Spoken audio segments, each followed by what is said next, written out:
Good morning and welcome to today's edition of Daily Transformational Messages from Francis Nmeribe, episode 10. The topic for today is God is constantly talking to us. The problem is we are hard of hearing, not in our physical ears, but in our hearts and in our minds. Talk about intuition and distilling of pure intelligence. From my Christian conscience, I will call what happened in this incident in my life God Himself speaking.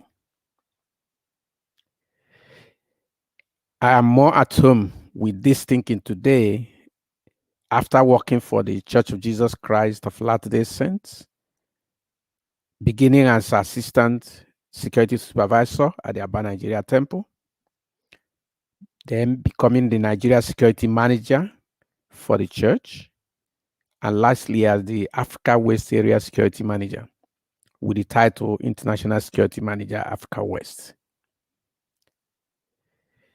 The feeling is strong today that God paved the way for me to enter the Internal Security Service of Nigeria without my own homemade godfather, where I learned civil security intelligence work, which was the best preparation for the wonders I did in the security of the church's human and material assets in the 11 years and 5 months that I worked for the church.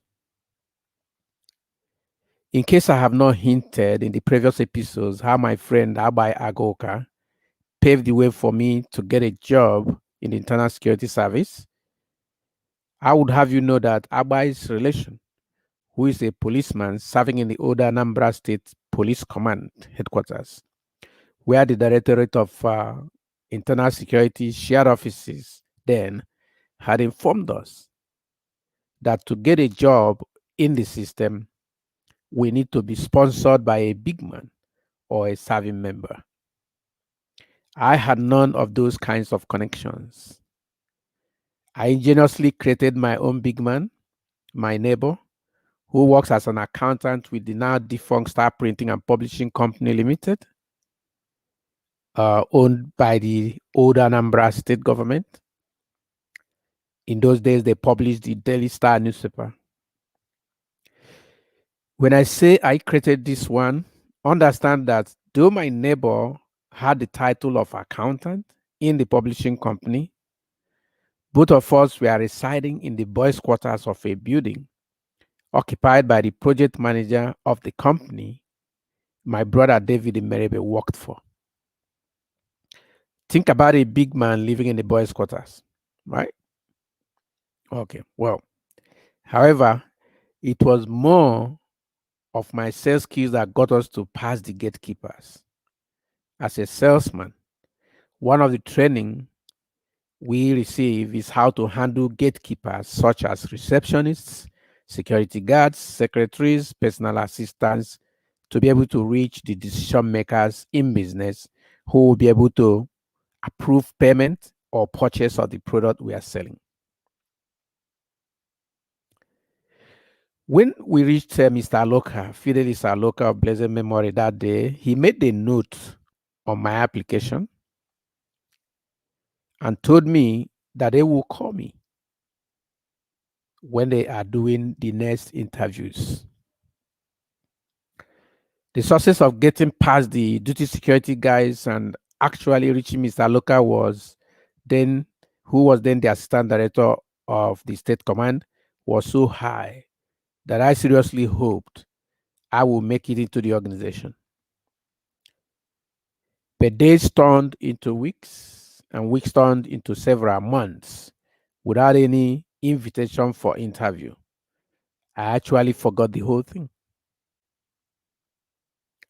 On this fateful day, early in 1983, I had come to the state secretariat, Enugu, with my younger sister Chidima to swear affidavit of age for her. Our parents were not educated and we had no birth certificates for her to be able to enter for an examination. As soon as we finished the process at the High Court registry, I had this very strong feeling, which I described as intuition and the distilling of pure intelligence from God to go to the Directorate of Internal Security. So I sent Chidima home by taxi and decided to go to the DIS office to see if there is any update. Having a name to give at the gate this time around, I did not have difficulty in getting to see Mr. Loka. To my surprise, he was excited to see me. He ushered me to sit down and asked if I had been interviewed, to which I responded in the negative, including that I did not know that there was an interview. Still in the spirit of excitement, which gave me hope, he said, "Well, not to worry." He rang his bell and his orderly came in and he asked him to go and call a certain man I later learned to be Mr. Philip Opara, who was then the confidential secretary to the state director in the old Anambra State Command of the DIS. When Mr. Opara came in, Mr. Loka directed him to interview me for recruitment. He added, "You said you have good typing skill and we are recruiting typists." That was okay with me. I thanked him and left with Mr. Opara, who later became a very close friend of mine throughout our service. Mr. Opara took me downstairs and gave me a seat in their reception and informed me that when he's finished with those he was working with at the time, I would be next. I sat down and thought about my good fortune. But after waiting for about 30 minutes to 1 hour, I am not sure again. I started doubting the possibility of really walking into this secret place and getting a job like that without my own blood or other well-known godfather. I felt faint and decided that it is too good to be true, and I left for my house. My personally created big man, my neighbor, the accountant with Star Printing and Publishing Company Limited, was to return home that evening with fear and excitement. He said, "What did you do today at the DIS office?" They came and looked for me, and they said they have been looking for you throughout the whole day yesterday, throughout everywhere in the secretariat, moving through one cafeteria to the other. Then there used to be so many of such cafeterias all over the secretariat. He now said, they say you should report to the office at 8 a.m. the next day for interview. My heart changed gear. Fear of having made a mistake overtook me. I bemoaned my irrational behavior. I was not a churchgoer in those days, but I needed to pray. I used all kinds of prayer contrivance and incantations to ask Providence to help me get this job. By 6:30 a.m. on that fateful day, by the next day, I was at the office and was prepared to actually stay there till 12 midnight to get interviewed if need be. The other part of this story is worth serving as an episode, so we will continue with this story tomorrow because of the transformational experience of it, as it's quite exceptional. Meanwhile, now think, how many times have you received pure intelligence, intuition, an idea, a light bulb, or some thought you are expected to give life to by action, by working on it, but you ignored it. How many times? Just like I did in this, I was able to seize this one. This feeling came strong. Go and check. And I came in and I checked. And it was so opportune that I had the opportunity, this opportunity to now be interviewed and to get this dream job that had been in my mind that had for months. Personally, in my own life, why I ask this question is because I have thrown away countless opportunities that came as a thought, an idea, a hunch, or a feeling. And I either ignored it or overanalyzed it and therefore did not take the right action that will give life to the thought, idea, or feeling, etc., that came to me. Consider what becoming recruited into the Directorate of Internal Security did to my life. What would have happened if I had not responded positively to that gut feeling to go to the DIS on that day to check if there's an update for me? That day has remained a faithful day in my life. My invitation for you today during this is to always act on your gut feelings, on intuition, those ideas, that light bulb, that hunch, whatever description you give it. It is pure intelligence from providence guiding your path more often than not. And you will sure be successful in life through the transformational experiences that will follow such situations in your life. Think, consider, check it out. Every time, be sure that when these thoughts come to you, that you take action on them. I can share an example.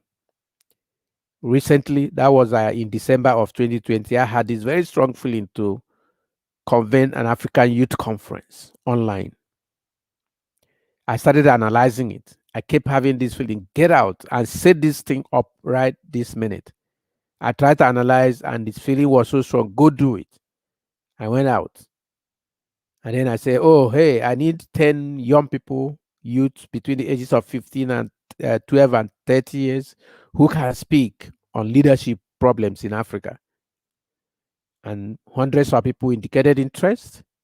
And what I thought was going to be for 10 people turned out to be a whole 1 month effort, weekly effort, and other days interjected as special options, where we got many young people across the whole part of Africa share their thoughts on leadership. Till tomorrow, I feel very strong that it is the hand of providence that pushed and I responded to have that done. I have a lot of testimonies and a lot of stories and a lot of examples of those times that I'm able to move on an idea that came to me very suddenly or at some point. The benefit I got from them, I have those evidence. I also have evidence and bemoaning regrets of many of such opportunities that I didn't take advantage of, for which I now lost the chance to do what needs to be done with them. So when you have these feelings, can you stand up immediately, go take an action right away, and don't wait anymore for any excuses or any thoughts except getting that thing done? Avoid overanalyzing so that you don't get into the challenge they call paralysis by analysis. If a man has suffered and lost many things by paralysis by analysis, this man is one of them. So when I call you to rise up immediately, you have a thought, you have a feeling, you have an idea, and do something about it, practical, physically, immediately. I'm telling you from a word of experience that will change your life for good.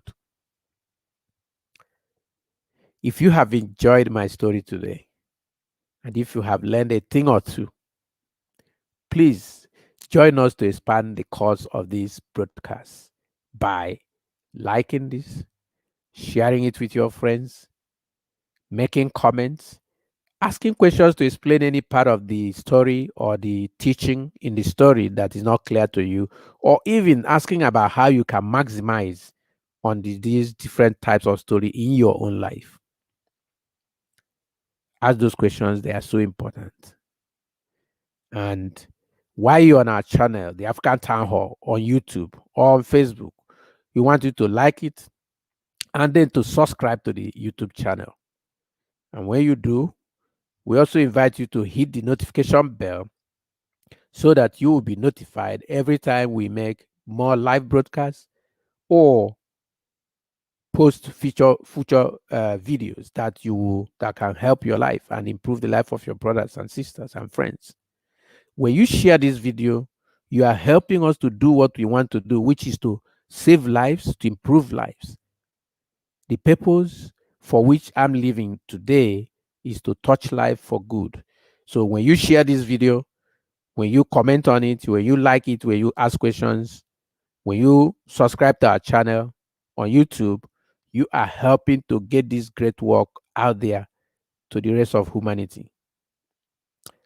Thank you, and do have a beautiful day this week.